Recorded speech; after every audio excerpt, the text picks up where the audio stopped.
here to discuss all things NRL and anything sports related. Please give a warm Aussie g'day to the footy fanatic and America's own Corey Jackson in Outside the Sheds. Greetings and salutations and welcome back to Outside the Sheds Finals Week 1 edition. That's right, Shedheads. Hold on to that. Hold on to that. Hold on to that. And why I say that is because we've done it. We've completed the 2025 regular season, and now we march into the finals. I will say this. This season has blown me away. I'm very, very excited about what's to come here, starting just a matter of a couple of days right now. But I can't get to the goods until we finish the past. That's right. We've got to cover everything. We've got to cover our bases. We've got to make sure the safe is set, that we've got all of our fine jewelry and china inside it. We've got to lock down, and before we can lock down, we've got to close. So let's close it. Let's close it. Round 27. I know you saw this already. The Shedda going 6 for 8. You know, I warm up to the finals right now. I'm bobbing and weaving. Mrs. Shedadamus has helped me on the speed bag right there. We're going. We're flowing right now. It kicked off with a match that I think, well, you know, this is one of the ones I missed. But Broncos 30, Storm 14. The hoodoo has been put to bed, at least for this week, because the Broncos and Madge finally get over on Bellyache's boys and get a victory, and a big victory at that, because this is a victory seals down their top 4 position. And I'm going to say right now, we've got a team over here in the Divided States. I said this before. The Brisbane Broncos are Australia's version of the Dallas Cowboys, minus a crazy owner. That's it. I think, just think how great Brisbane could be if they had a guy that said, fundamentally speaking, I think that the team is looking very, very good this time. No, you don't. You don't look good at all, Dallas. But that's something else. I'll say this right now. Brisbane is drama personified. They've always got something going. If it's not Reece Walsh, getting good 8 ounces of water out of his toilet, you never know what's going to happen. They're an exciting team, no matter if you like them or not. They're headline material. But this time the headlines are good headlines. These are headlines of a club that seems like they're rounding into form. And the crazy thing that's going on with the Brisbane Broncos is they're doing this without their top 2 halves. Benny Hunt has been playing very, very, very, very well. I bet if Ben Hunt thought a year or 2 ago that he would be back playing halves in Brisbane, he would have laughed at you. It would have been a dream of his, but he would have never thought that was coming to fruition. And Billy Walters, this guy, I still wish he was back with the Tigers. I think he provides just this energy to a club. He may not be a starter in some people's books, but he has not missed a beat since he stepped into that role as well. I think he's really starting to find out what type of a player he really, really is. And it's really coming to fruition with the Broncos as well. But Walsh getting a double as well again. And now with this new haircut, the longest hair on Reece's body is that caterpillar on his upper lip. And I'm just worrying that might cut off some of the oxygen flow into his body in the finals. Maybe just trim that thing up a little bit. But hey, what am I to say? The guy still is a freak. He's playing incredible footy. And you have to think these last 4 weeks, this month that they've pretty much dominated to get themselves in this position and be in the top 4, it's all because of that guy. Reece Walsh has lived up to, I think, what a lot of people thought that he could be as a player. But I think we are not being fair, because I think a lot of that has to do with the guy is healthy.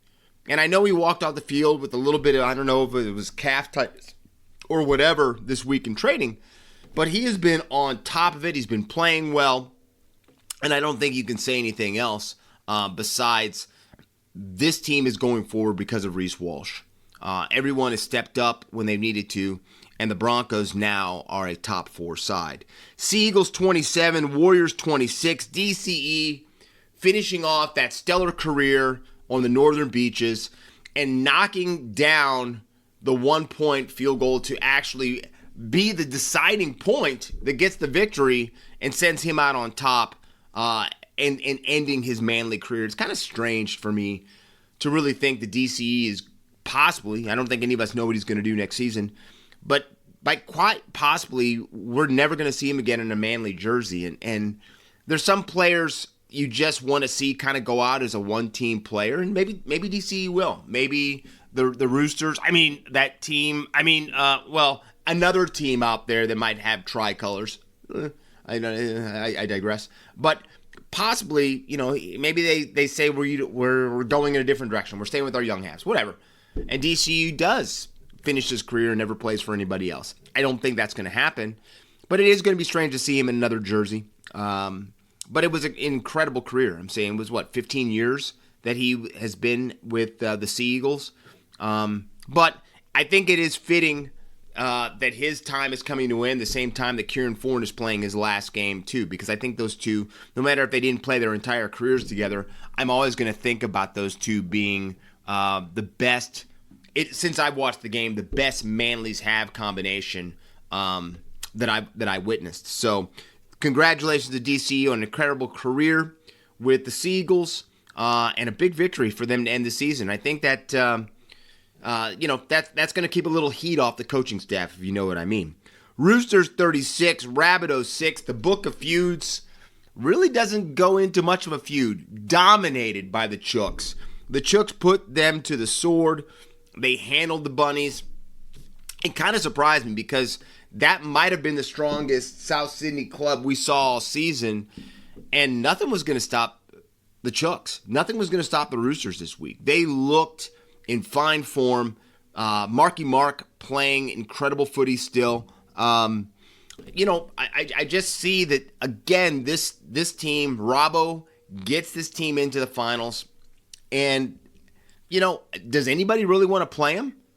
I do think this could be maybe the game of the week one of the finals, them and the Sharks coming head to head. But incredible play by the Roosters. And I just don't know what their ceiling is.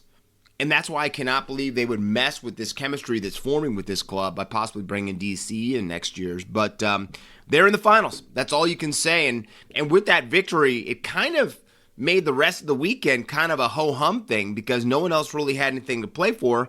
And that kicked off right after that where the Panthers 40, Dragons 20. A slew of the rested Panthers coming back and were just too much of a juggernaut for the Dragons. You had to feel bad for Flano. I don't know what direction St. George is going to go. By no means are they going to get rid of Shane Flanagan because they just signed him on an extension.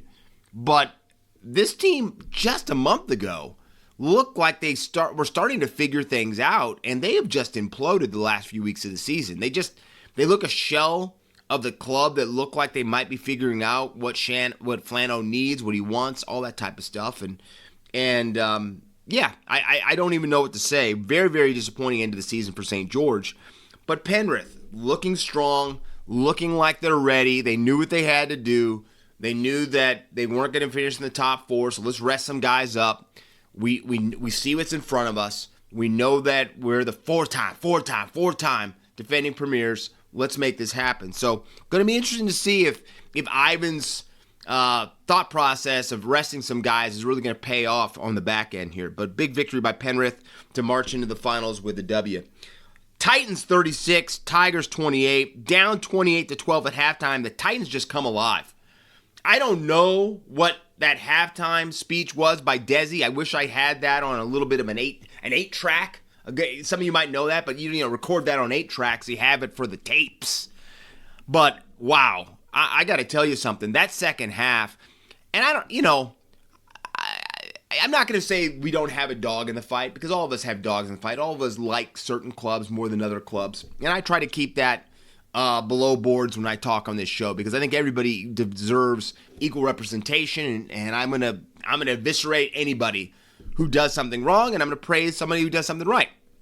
But you had to feel good for Kieran Foran that he went out with a victory, and that second half was just crazy. I'm saying, but that's what frustrates everybody about Gold Coast. Why can they put in a second half like that, and they didn't start the game like that? Like Desi didn't have a pump-up speech before they ran out on the field the first time. But then they come back out and for the Tigers, you got to feel sorry for them because they lost 2 big games where they had good leads. I'm saying that North Queensland game, I think they still have a hangover from losing that one a few weeks ago. So, I felt good. I felt good for Kieran Foran after the career that he's had, that he went out on top. I felt good for Desi that he didn't go out a loser with the Titans. And then, you know what? I was happy because I think they're definitely a better team than Newcastle. I was happy they didn't finish with a wooden spoon. Truthfully, I really will say that. But again, frustrating. It just makes you shake your head why that club can't play like that for a full 80 minutes. But good victory and congratulations for getting out of the incredible weight of the entire table being on top of you. Sharks 24, Bulldogs 6. Even though they don't finish in the top 4, I think this was a key victory for the up boys because Cronulla looked like the only team on the field that was getting ready for the finals. And the most exciting thing for the Bulldogs was when Reed Monty ran out on the field, the crowd went crazy. And that's why I don't understand some of the stuff that Cameron Sorrell has done to this guy. I'm saying when you have the greatest hooker in the game's history with Cameron Smith calling for Reed Monty to start, nothing against Cameron Sorrell, but I'm always going to listen to a guy that's going to be an immortal. And when Cameron Smith says that, there's something about Reed Monty that I think is important. And I think, truthfully, and I'm going to say this, I think all of the switching, the moving parts that the Bulldogs have done this season is going to cost them in the end. I really do feel that way. I think this is a team right now that's put a lot of pressure now on a 20-year-old kid, 20-year-old young man, whatever you want to say. And Lockie is handling the best he possibly can. But I don't know. Gus Gould has put so much pressure on him by saying he's the greatest teenager I've ever seen in the game, or whatever he said. I think all of us know. But it's put so much pressure on him for him to carry that type of weight the way that he has. I don't want to say that he's going to crumble, but he just, he doesn't look like anything special out there, and the results are showing. They have a losing record since Lachlan Galvin has come into the side. So, again, you're looking at both sides of the glass, whatever you want to say. One team looked like they're ready for the finals. One team looked like they're once again doing the transformers and moving parts around to see if they can form into the perfect vehicle or whatever the heck they're trying to do. But big victory for the Sharks, and they do it without Tricky too, because Trindle wasn't in. I think that's gonna be good for them going forward. And I think it was the perfect victory for them to have to take on the Roosters here this coming weekend. Dolphins 62, Raiders 24. That score right there by the Finns is why a lot of people were upset that they're not going to see them in the finals. I'm saying they led in every offensive category almost for being the most exciting, try-inducing club in the 17, and you're not going to see them in the finals. Now, I'll tell you something right now. I wouldn't hold your breath next year because that team, I think, is going to be one of the teams that is going to be on the ascension. But, you also have to look on the other side of the coin here with the Raiders. They're resting 10 guys. They know that they don't have anything to play for here. They just want to get through this game without any type of injury because they're thinking about week 1 of the finals. But the Dolphins are a fun team to watch. Yeah, I'm saying the Hammer looking like just the freak that he is, getting the treble, getting the 3 tries. Just fun player to watch. But yeah, great victory for the Dolphins. Great way to finish the season. A lot of building points that Christian Wolf is going to do with this club. And I think, again, they are going to be a dangerous club in 2026. Eels 66, Knights 10. Behind the Foxes treble. Let me tell you something about Josh Adokar. If Josh Adokar does not make it exciting for you to watch the game of rugby league, I don't know what's wrong with you. Because the Fox is one of my favorite players to watch. The energy that he brings, the celebration that he has after tries, the gregarious nature that he has. He's just one of those guys that when I met him, he was the exact same way. Like, he got excited when I told him I remember him playing for the Tigers. He got excited about that. Like, he just has a way, and if you listen to players talk about who've played with Josh Adokar, they always say the same thing, that the Fox he takes a lot of the pressure off everybody because he makes everything light. He's funny, but when you go out on the field, he's one of the hardest playing guys out there. He's got more tape on him than a mummy. If I'm saying, I was looking at him on an interview, like all of his fingers are taped together. I don't even know how he holds the ball almost. But Mitchell Moses' return has to have the blue and gold army feeling very, very strong going into 2026 because they have looked elite lately. And then I guess as much celebrations we're doing about the Eels, you have to talk about the Newcastle Knights. Besides Dane Gagai, did anybody else really show up and look like they wanted to win that game? And and that's one of the reasons I love Dane Gagai so much, is because that guy, no matter what the score is giving you everything that he has in the tank. But it's a sad way for Adam O'Brien to go out because, the guy had got Newcastle off the bottom of the table, right? And now he's leaving and they're back on the bottom of the table. So I feel bad for Adam O'Brien because I know he's been through a lot the last couple of seasons, and really, can you really say any of this is his fault this year? I'm saying they've had so many injuries at Newcastle. They've never got the halves combination to work the way they've needed it to. I am surprised they never really would play Jackson Hastings. I don't know what the guy did to be in the doghouse that much. But when I watched the halves play for the rest of the players there, no one else impressed me. So I don't know how you don't bring Jackson Hastings in. And but those type of decisions, they just never could get out from underneath them, and that's why they finished the way they can. But like I said, if you're an Eels fan, yes, Dom, calm down. Mills, I know, but that club is really, really looking strong for 2026. Well, Shedheads, it's a wrap. 2025, the NRL season, it's in the books. Put it away. Put it in your bank. I don't know, invest it. I don't know what you're going to do with it, but it is over. We have our 8 teams that are going to be in the finals. And the crazy thing about that is 4 of those clubs, your Shedadamus saw live in Vegas. So I saw 50% of the clubs that are in the finals to kick off the season. So I guess you can't say that trip to the Divided States really was that much of a weight on these players coming back because, all of these clubs are here at the end of the season. So again, that's how it is. But I'm going to say something. When I think about 2025, I'm thinking about 2 clubs. And these 2 clubs really disappointed me because they underachieved. And I think all of us were expecting so much more from 2 of these clubs that we just didn't get. And, it's a long season. I know that. But when you look at the roster for these 2 clubs and you see that they did not make it to the finals, it really has you scratching your head. And the first club is the North Queensland Cowboys. I don't care how much of a fan of Todd Payton that I am and the brand of footy that they can sometimes play, but they just couldn't get the car in gear all season. And it really shocked me because if you think the last couple of seasons, they've just been so up and down. And you remember that season that Todd Payton had them just rolling through and they got the finals. He won the Coach of the Year and all that stuff. They just have not been able to capture that same type of magic again. One lucky thing for Todd is they got hot towards the end of the season. That probably saved his job. But this team was pathetic. I wrote down some numbers here. They led the competition in errors with 316 and were only behind the Knights and the Bunnies for ineffective tackles with 421.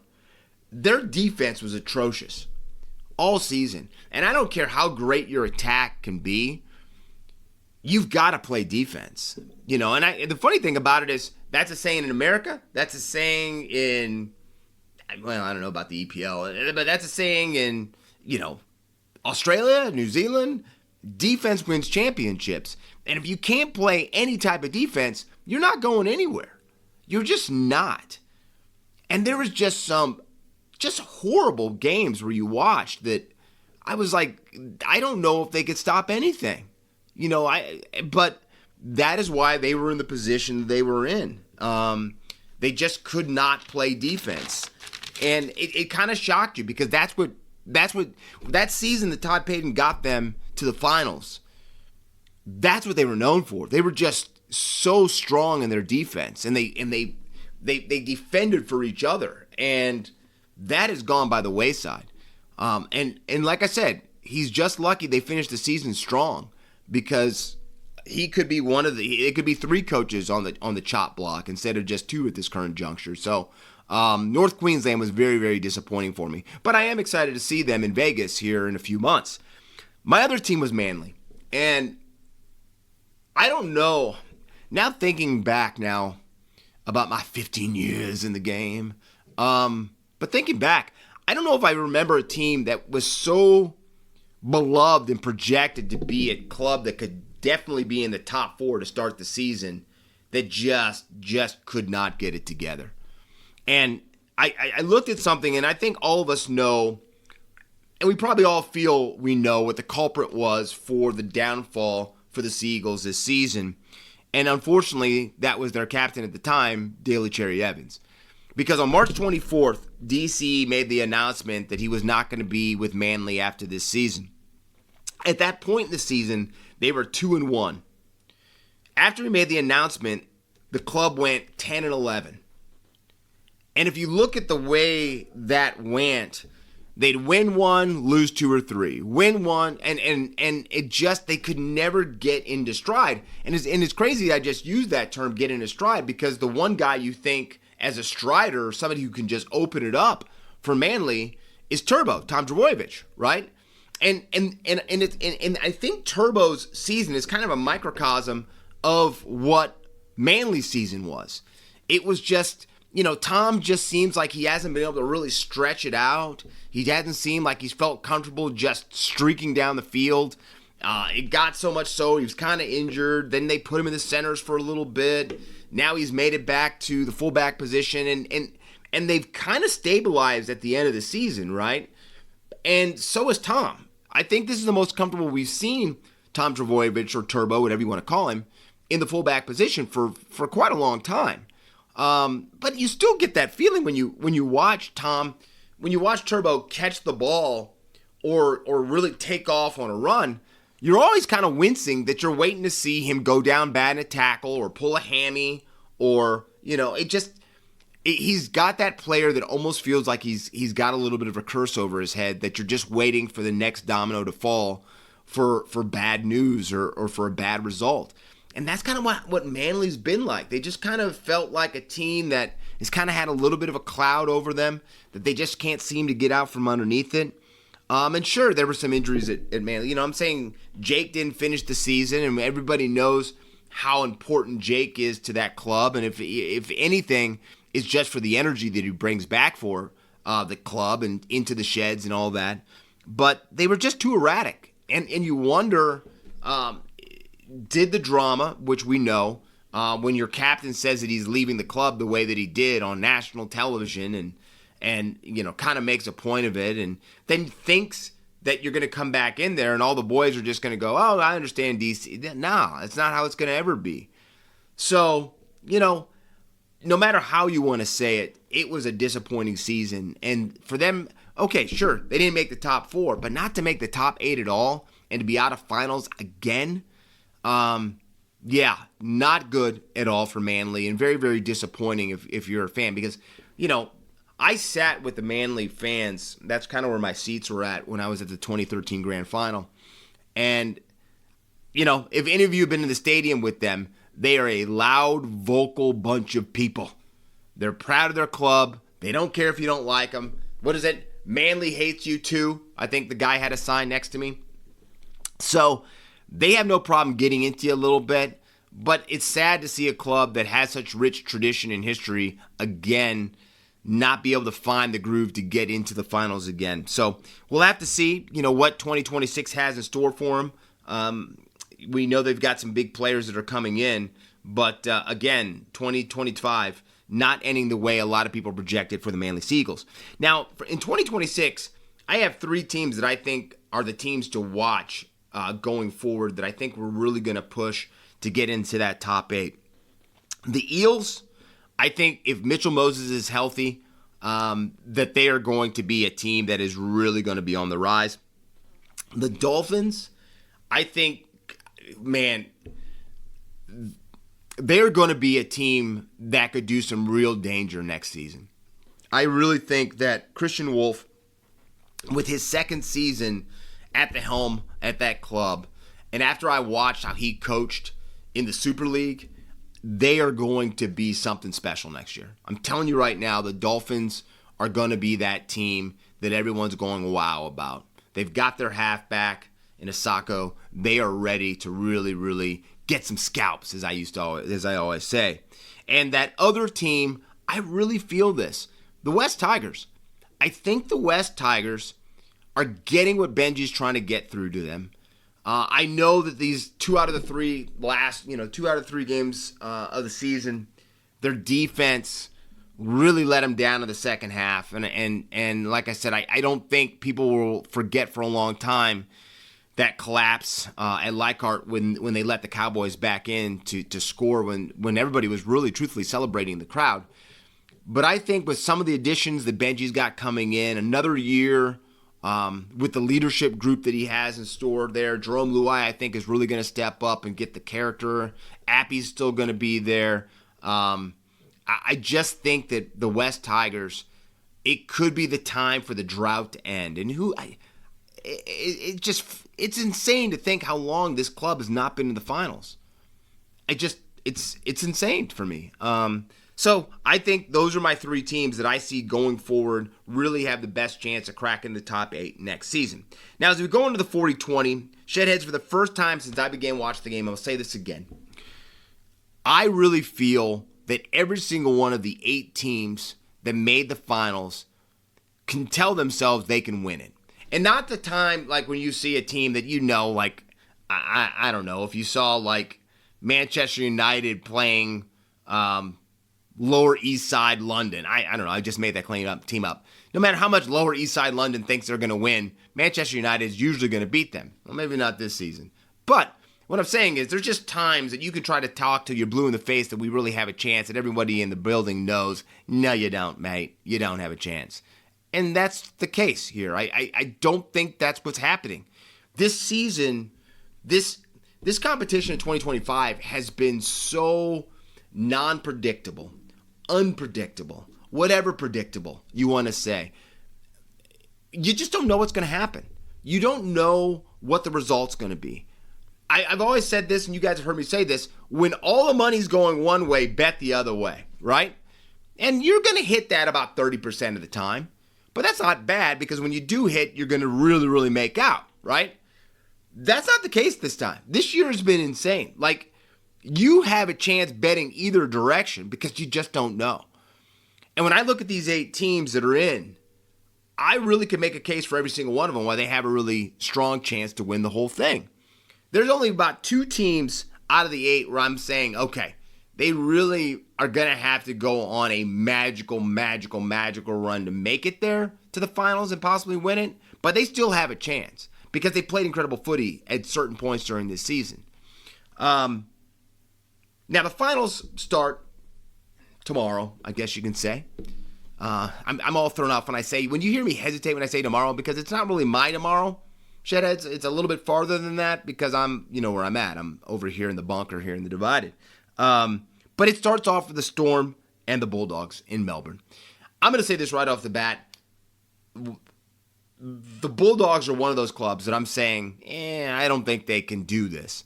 And the reason I can't is because they've looked so bad at certain times. They just haven't been able to really kick into groove with Lachlan Galvin since he's come into the side. But they at one time were on top of the competition. So they know how to do it, but let's be honest right now. They're going to have to learn to walk again in Melbourne against a bellyache side that has looked bad 2 weeks in a row. Against a bellyache side that's getting back Harry Grant.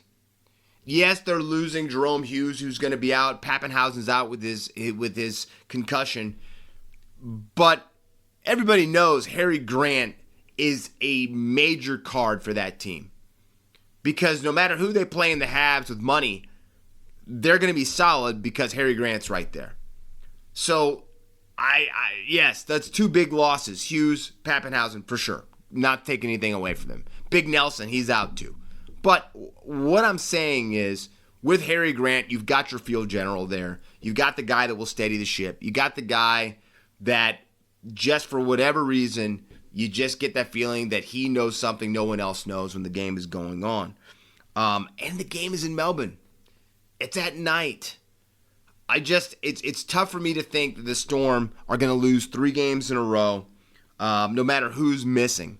And then you look at the Bulldogs. Again, like I said, they're going to be without Bronson Sherry, Marcelo Montoya. Great podcast, by the way, Marcelo. Great podcast. You and your wife are magic. But he's out. And then Cameron Serrallo does this, and I don't know. Shedadamus, you never see the big clubs, and I'm not saying the Bulldogs are not a big club, but you do not see the coaches bellyache. Trent Robinson, coaches like that. You don't see these guys that just get it. Oh, Ivan Cleary. You don't see them juggling their lineups like this. And then when news came out that he was axing Reed Monty, and I just said this a few minutes ago, Cameron Smith said that he would be starting Reed Monty every day of the week in the hooker position. And to axe him after he just gave you 3 strong years, and to pretty much cast him out like he hadn't done anything for the side. And then you bring back Toby Sexton into the fold, who you haven't let out of the freaking basement for weeks now. I just don't know what Cameron Serraldo's doing. I don't know if it's really his decisions that are coming down, why this stuff is going down like this, but it just makes me scratch my head because it makes no sense to me. And that to me is the reason why Melbourne it's tough for me to think that they can't pull this one off. Saturday we get a doubleheader. First up we get the Panthers versus the Waz at the Rumble Islands. You got to just wonder how much inside information the great Jet Cleary is making about Nathan Cleary. Is he giving away family secrets to the Waz? Do we have a reason? Do we have to have an investigation? As the great Stephen A. Smith would say, do we have to have an investigation that Jet Cleary is giving away the Penrith Panthers secrets? I don't know. I'm kind of making a joke about that. But Jet is in the camp of the Waz. He still is a member of the Cleary family. And he knows Penrith because he's been around him before he went to the Waz, all that stuff, right? I don't think that's going to make that much of a difference, Shedheads. I don't. I think that Jet could probably talk till he's blue in the face. But when you got the Panthers and you got Brian Tile and Lee Martin coming back, I think the reigning premiers are going to feel quite confident. They're back in they're back in their strike zone, if you know what I mean. They're in the finals. This team, after round 12, is in last place. They're in the finals, right? They know what they have to do to win this whole thing. And they can do it. By every means, they can do it. So, you got to feel good about their chances. You got to think that they're healthy, and maybe the most healthy a Penrith club has been from top to bottom. I know Kenny is out with that hamstring situation, but really, if you look at this side from top to bottom, it's the most healthy Penrith has been at this point in the finals. Now, for the Waz, you hear that Wade Egan's going to be back, and you know how key he is to their attack coming out of that dummy half position. But the question is, how long is Wade Egan going to be on the field? And I know that he's a fun and a good player, and he really gets their offense to move. But he's getting to the point now where he gets brushed and he gets an HIA. And that's really, really sad because you know when players start to get, head injuries, you never want to mess around there. But the crazy thing for Wade, it's his shoulder that's been the thing that's been the problem right now recently and why he's being rested. Had been rested. But I just don't know how long he can be on the field. And I think if he leaves or if something happens and Wade can't finish the game, they're really in a great deal of trouble. But I think it's going to be an exciting game.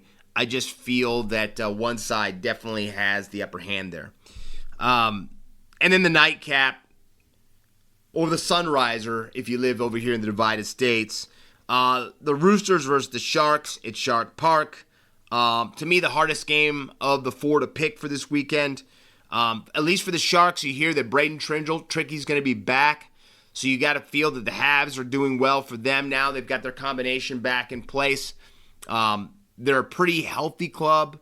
So they feel good. You'd have to say they look good. And then you have to look on the other side. And the Roosters, when I say that the Panthers look strong because of them being healthy, the Chooks look really good. They're looking pretty shiny if you know if you know what I'm talking about. If you're talking automobiles, they're looking good coming into the finals. But I think this game comes down to two things. One, can the Sharks control the middle of the field? Can their bigs continue to roll and dominate in the middle? And two, can the Roosters' dynamic playmakers, Marky Mark, Sam Walker, and the ageless one, Daniel Tupou, can they be contained?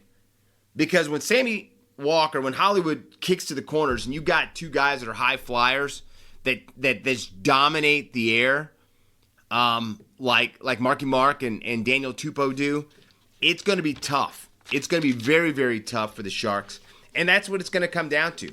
Who's of those two factors that I just say are going to come out on top in that situation. So going to be a fun match to watch, and I can't wait for that game. It's going to be great. And then finally, to close it out, we go down to the nation's capital. We've got the Broncos, the Dallas Cowboys, as you would say, of the NRL, against the minor premiers, the Canberra Raiders, the Baby Greens, the Green Machine. I can't wait to see the Viking up there hitting his drum, who I actually saw in Vegas, by the way. I couldn't believe I was standing next to him. Kind of a smaller guy. Really cool, though.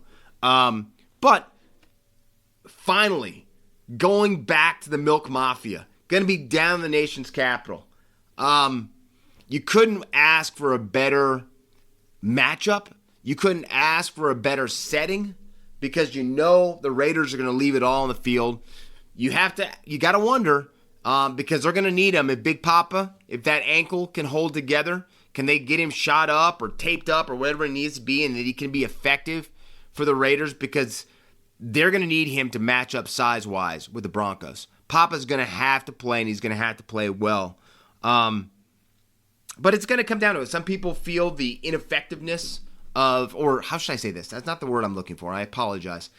The youth and the inexperience of the Raiders, will that come into a factor in this game? And for me, I don't think it's coming to it all. I'm saying this Raiders club all season has shown that they can step up to the big moments. They can play in any condition. So I don't think that's going to be a problem at all. And then you just have to wonder, for me, I guess the wild card, the ace in the deck for both teams is Reece Walsh.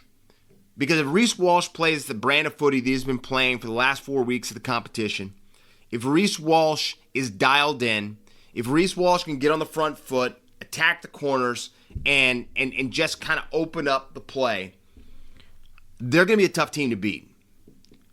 Even in the nation's capital, the Broncos are going to be tough to beat if Reece Walsh plays that way.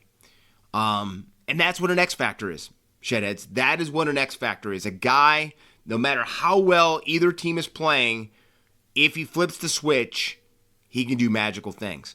Now, we've been watching, and I'm going to say something. I'm not putting pressure. Willow, don't get mad at me. I'm not putting pressure on the Raiders. But you guys have an X factor too. Because Ethan Strange, to me, is becoming that. He's becoming a dude. All right? He's becoming a dude.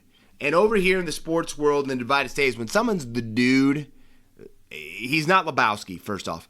He is the guy. He is the X factor. He's the guy that people look at. He's the guy that, he may not be the fastest guy on the field, may not be the prettiest guy on the field, but he is that guy on the field, if you know what I mean. And he's becoming that. Ethan Strange is becoming that guy. And to me, that's what makes this game so dynamic. You don't know, because the Baby Greens are so fresh, who could be the rock star, who could be the guy that steps up. And this team has that ability where it might not be Ethan Strange at all. It could be one of the other young guys that all of a sudden just takes the game under his wing and away you go. So to me, this game is the one that could probably be the most exciting game of the weekend. I think the hardest game to pick, like I said, is the Sharks and the Raiders. But this game, you really just don't know, because those X factors, what are they going to do? to bring this. Listen, Shedheads, the only thing I can say right now is you better have extra popcorn. I actually have jalapeno butter popcorn that I'm waiting to break out for these things. That's true. That's right. I've got special popcorn that I'm going to break out for the finals this weekend. That's how excited I am. Now, here we go. We got to do the picks. Finals week 1, Friday, Bulldogs versus the Storm. I hinted at it. I'm going to finalize it. I'm going with the Storm over the Dogs. Saturday with that doubleheader, Panthers versus the Waz. I'm going to pick the reigning premiers until the reigning premiers can't be picked. Penrith gets the victory in the Rumble Islands. And then to close out Super Saturday, Roosters versus the Sharks. I know Cronulla's played well, but the problem for me with Cronulla is they've been a little up and down all season. And the Roosters, to me, are just finding themselves and just rearing into form. I'm going with the Chooks to get the victory at Shark Park. Sunday, Broncos versus the Raiders. Again, like I said, this game is going to be really, really fun because which one of these dynamic young playmakers is going to really step up? I'm going with the Raiders. I'm going with the Baby Greens. I've told people that they've been real all season, and I'm staying with it. I think they get a major victory, and they get the victory and make a lot of milk drank down in the nation's capital. So I've got the Storm, the Panthers, the Roosters, and the Raiders. And my gun of the round, and Shedheads, please take a second here. We have a defending back-to-back champion because Marky Mark, Nawakaniza, I butchered it, I know, but I went for it. Marky Mark is the gun of the round 2 weeks in a row, 3 tries, 145 running meters, 2 line breaks, 1 line break assist, 8 tackle breaks, 5 tackles made. Excuse me, the guy was on fire. And he's an X factor, and he's the reason why I feel the Wings for the Roosters could be dominant all finals round long. Wow, I'm losing it. I've got to tell you, so Marky Mark, back-to-back champ. Shedheads, I hope you're ready for this finals. I'm beyond excited myself. I think these picks are going to go through. But no matter what happens, it is going to be so fun to watch because I think all these teams are going to bring it. And I can't wait for it to start. But until next week, Shedheads, stay out of trouble. Don't get caught or hawked. This has been Outside the Sheds. I'm Corey Jackson. See ya! And that was another fantastic episode of Outside the Sheds with Corey Jackson, talking all things NRL and all things sports. So please remember to smash the subscribe button and share this with your family and friends and show them what Australian sport is all about.